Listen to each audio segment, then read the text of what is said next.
कुरान मजीद की हकानियत, कुरान मजीद की सच्चाई, ये 2 3 4 मैंने खुद से लिखे। देखो कुरान के बारे में कुछ बातें लिख सकते हैं, आप वो लिख दें। फिर उसके बाद कुदरत कामला के दलाइल, अल्लाह की कुदरत कामला, उसके दलाइल क्या दलाइल है उसकी, ये हमेशा हेडिंग आई तो एक ही बात लिखनी है कि ज़मीन देखो, ज़मीन किसने बनाई, ज़मीन के अंदर पौधे, फल, फूल, दरख्त कौन उगा रहा है।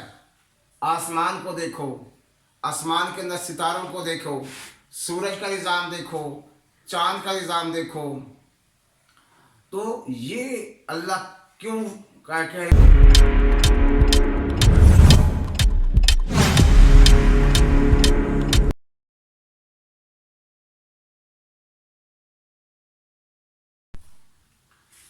अल्हम्दुलिल्लाह अल्हम्दुलिल्लाह हम्दन कसीरन तय्यिबन मुबारकन फी अल्लाहुम्मा ला उसी सनाअन अलैक अंत कमा असनैत अला नफ्सिक अल्लाहुम्मा सल्लि अला मुहम्मदिन नबिय्यिल उम्मी व अला आलिहि वसल्लम तस्लीमन कसीरन कसीरा। डियर स्टूडेंट्स, अस्सलामु अलैकुम व रहमतुल्लाहि व बरकातुहू। स्टूडेंट्स, आज आपके सामने सूरत हामीम सजदा का लॉन्ग क्वेश्चन डिस्कस किया जाएगा। क्वेश्चन है इसका कि सूरत हामीम सजदा के बुनियादी मज़ामीन तहरीर करें। स्टूडेंट्स, मुझे उम्मीद है कि अगर आपने मेरी वीडियो सुनी है तो यहाँ तक पहुँचने तक आपको लॉन्ग क्वेश्चन बनाने का तरीका आ जाएगा। कोशिश किया करें कि वीडियो को अव्वल से आखिर तक मुकम्मल सुनें। यकीन करें, अगर आपने पिछली सारी वीडियो सुनी है तो आपको रट्टा लगाने की ज़रूरत नहीं पड़ेगी। आपने चंद हिंट उसको ज़हन नशीन कर लेना और फिर खुद से लिखना है कि इस सूरत में ये मज़ामीन है। कुछ चीज़ें ऐसी होती हैं जो बार बार रिपीट हो रही होती हैं, अगली सूरत में भी पिछली में भी, तो उनको आप एज इट इज़ लिख सकते हैं। अब इसमें सबसे पहले आप लिखेंगे तारुफ। तारुफ में आप ये तारुफ हर सूरत का अलग अलग है कि ये 41वीं सूरत है। सूरत हामीम सजदा कुरान मजीद की 41वीं सूरत है और ये पारा नंबर 24 में है कि ये 24वें सिपारे में है और इसमें आयात की तादाद 54 है, 54, और इसमें रकू है जी 6 रकू हैं, आयात 54 है। और ये लफ्ज़ हामीम क्यों रखा गया है? हामीम हरूफ मुक़त्तआत हैं। हरूफ मुक़त्तआत का मतलब है कटे हुए हरूफ, कि ये वो हरूफ हैं जिनका मानी और मतलब अल्लाह के अलावा कोई नहीं जानता। जैसे फरमाया कि वमा यअलमु तअवीलहु इल्लल्लाह, अल्लाह के अलावा इनकी तावील तशरीह कोई नहीं जानता। जो इल्म में पुख्ता कार लोग हैं वो भी कहते हैं कि ये अल्लाह की तरफ से है।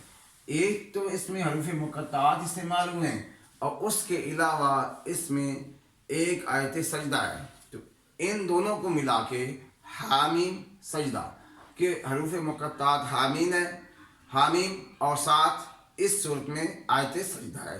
तो इस तरीके से ये हामीम सजदा। एक और बात याद रखिए कि सूरत सजदा कुरान मजीद में 2 है।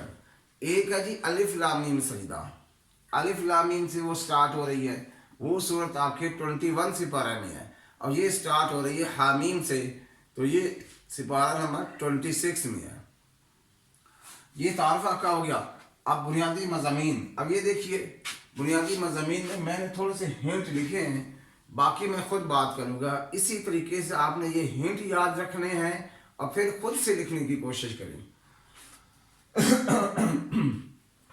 पहला हिंट है जी कुरान की हकानियत, कि कुरान सच्ची किताब है, इसमें कोई शक नहीं। आप यहाँ पे कुरान मजीद की हकानियत, कुरान मजीद की सच्चाई, ये 2 3 4 मैंने खुद से लिखे। देखो कुरान के बारे में कुछ बातें लिख सकते हैं, आप वो लिख दें। फिर उसके बाद कुदरत कामला के दलाइल, अल्लाह की कुदरत कामला, उसके दलाइल क्या दलाइल है उसकी, ये हमेशा हेडिंग आई तो एक ही बात लिखनी है कि ज़मीन देखो, ज़मीन किसने बनाई, ज़मीन के अंदर पौधे, फल, फूल, दरख्त कौन उगा रहा है। आसमान को देखो, आसमान के अंदर सितारों को देखो, सूरज का निज़ाम देखो, चांद का निज़ाम देखो। تو یہ اللہ کیوں کہہ کہ یہ دیکھو یہ دیکھو، یہ اس لیے کہہ رہے ہیں کہ ان کو بنانے والے پر غور کرو، ان کو بنانے والا کون ہے اس کو دیکھو، کیا اللہ کے سوا کوئی اور ایسا ہے جو یہ بنا سکتا ہے؟ تو اس لیے جب انسان سوچے گا تو کہے گا نہیں، کوئی نہیں، اگر اللہ کے علاوہ یہ کوئی بنا نہیں سکتا تو اللہ کے علاوہ عبادت بھی کسی کی نہیں ہو سکتی، تو عبادت بھی اسی رب کی کرو، اسی سے مدد مانگو۔ یہ آپ کی قدرت کاملہ کے دلائل ہیں۔ پھر اس کے بعد قوم عاد کے ساتھ دال ہے، تو اس کے نبی علیہ السلام جو ہے ان کے ساتھ بھی دال کا لفظ ہے، یہاں سے آپ اس کو ٹیلی کریں گے۔ ہود علیہ السلام، عاد، ہود، اور اس قوم کی کیا خصوصیت تھی؟ بڑی قوت، شان و شوکت والی قوم تھی، متکبر قوم تھی۔ ان کا نعرہ تھا قالوا من اشد منا قوہ، کہتے تھے ہم سے زیادہ طاقت میں کون ہے؟ تو جب انہوں نے دعوت کو جھٹلایا تو اللہ نے ان پر آندھی اور طوفان کا عذاب بھیجا، جس کی یہ قوم ہلاک کر دی گئی، تباہ کر دی گئی۔ نیکسٹ ہیڈنگ بتائیں گے، قیامت کے دن اعضاء کی گواہی، اعضاء پارٹس آف باڈی۔ الیوم نختم علی افواہہم، الیوم نختم علی افواہہم، ان کے منہوں پر مہر، زبان سے کوئی نہیں بولے گا۔ وتکلمنا ایدیہم وتشہد ارجلہم بما کانوا یکسبون، ہاتھ اور پاؤں بولیں گے۔ یہ انسان کہے گا کہ تم ہمارے خلاف کیوں بول رہے ہو؟ وہ کہیں گے کہ اس اللہ نے ہمیں طاقت دی ہے۔ تو انسان جو اعمال کرتا ہے یہ چیزیں گواہی بن جاتی ہے، زمین گواہ بن جاتی ہے۔ یومئذ تحدث اخبارہا، زمین بھی خبریں بتائے گی، ہمارے ہاتھ اور پاؤں یہ خبریں بتائیں گے۔ اس کا مطلب کیا ہے؟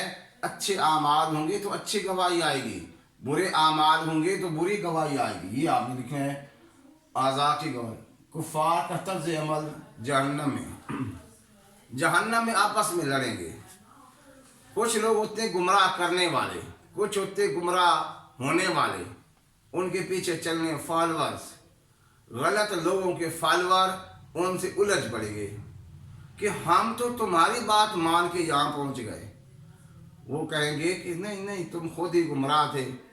اب وہاں ایک دوسرے کو ملامت کریں گے۔ یہ آپ نے لکھنا ہے کفار کا طرز عمل۔ اچھا، ایک اور یہ ہے جہنم میں گمراہ اور گمراہ کرنے والے آپس میں الجھ پڑیں گے۔ تو طرز عمل میں ایک اور بات بھی یہاں لکھنی ہے کہ ان کا طرز عمل اور طریقہ یہ تھا کہ جب قرآن پڑھا جاتا تو وہ شور مچاتے ہیں، جیسے اللہ نے قرآن میں فرمایا ہے وقال الذین کفروا لا تسمعوا لهذا القرآن والغوا فیہ لعلکم تغلبون، اور کافر کہتے تھے کہ لا تسمعوا لهذا القرآن، کہ اس قرآن کو نہ سنو، شور مچا دو۔ کیوں؟ کہ اگر قرآن کو وہ سن لیتے تو اس کی حقانیت کو سمجھتے ہوئے وہ ایمان لاتے، کہتے سنو ہی نہیں، بات ہی ختم کرو، قرآن پڑھا جائے تو شور مچاؤ۔ اور ان کی عبادت شور مچانا، تالیاں، سیٹیاں، جیسے اللہ نے فرمایا ما کان صلاتہم عند البیت الا مکاء و تصدیہ، ان لوگوں کی نماز خانہ کعبہ کے پاس سیٹیاں اور تالیاں بجانا، یہ مشرکین مکہ کا طرز عمل تھا، سیٹیاں اور تالیاں، شور شرابہ۔ اللہ تعالیٰ ہم سب کی حفاظت فرمائے اور ان تمام باتوں پر عمل کرنے کی توفیق عطا فرمائے۔ اگلی ویڈیو تک اجازت، اللہ حافظ۔